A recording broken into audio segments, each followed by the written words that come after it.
సింగయ్య మృతిపై రోజా సంచలన కామెంట్ చేశారు. సత్తెనపల్లి పర్యటనలో మాజీ సీఎం జగన్ కారు కింద పడి సింగయ్య అనే వ్యక్తి మృతి చెందడాన్న ఆరోపణలపై మాజీ మంత్రి రోజా స్పందించారు. జగన్ కు పెరుగుతున్న జనాదరణ తట్టుకోలేక కూటమి ప్రభుత్వం ఫేక్ వీడియోతో కుట్ర పన్నిందని ఆరోపించారు. సింగయ్య మృతిని అడ్డు పెట్టుకుని జగన్ ను అరెస్టు చేయాలని చూస్తున్నారన్నారు.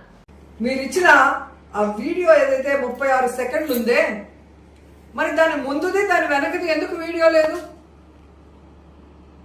మా సినిమాలో సీరియల్లో మనిషి నుంచి ఇలా గోడకెళ్ళి గోడ నుంచి మనిషికి వచ్చే షార్ట్స్ ఉంటాయి. చాలా అద్భుతంగా వాళ్ళు మిక్స్ అండ్ మ్యాచ్ చేస్తారు.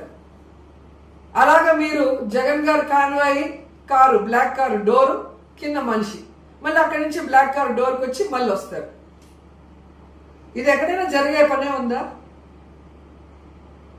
ఒకవేళ అలా జరుగుంటే ఎస్పీ గారు ఎందుకు జగన్మోహన్ రెడ్డి గారి కాన్వాయ్ కాదు, ప్రైవేట్ వెహికల్ పలానా నెంబరు అని ఎందుకు కేసు పెట్టాడో చెప్పాలి. మీరు పయ్యావుల కేశవ్ గారు, అనిత గారు ప్రెస్ మీట్లలో జగన్ గారు కారే అని చెప్పిన తర్వాత 22వ తేదీ ఎందుకు ఎస్పీ గారు మార్చి మాట్లాడారో మీరే చెప్పాలి. ఇలా అయితే చంద్రబాబు నాయుడు గారు భవిష్యత్ రాజకీయాల్లో ఒక ఫ్లైట్ యాక్సిడెంట్ అయితే ఆ ఫ్లైట్ సంబంధించిన మినిస్టర్ని అరెస్ట్ చేయాలి. ఒక ట్రైన్ యాక్సిడెంట్ అయితే దానికి సంబంధించిన మంత్రిని అరెస్ట్ చేయాలి, లేదా దాంట్లో ఉన్న ప్యాసింజర్లు అందరి మీద అరెస్ట్ చేయాలి, మీరు చెప్పిన దాన్ని బట్టి చూస్తే.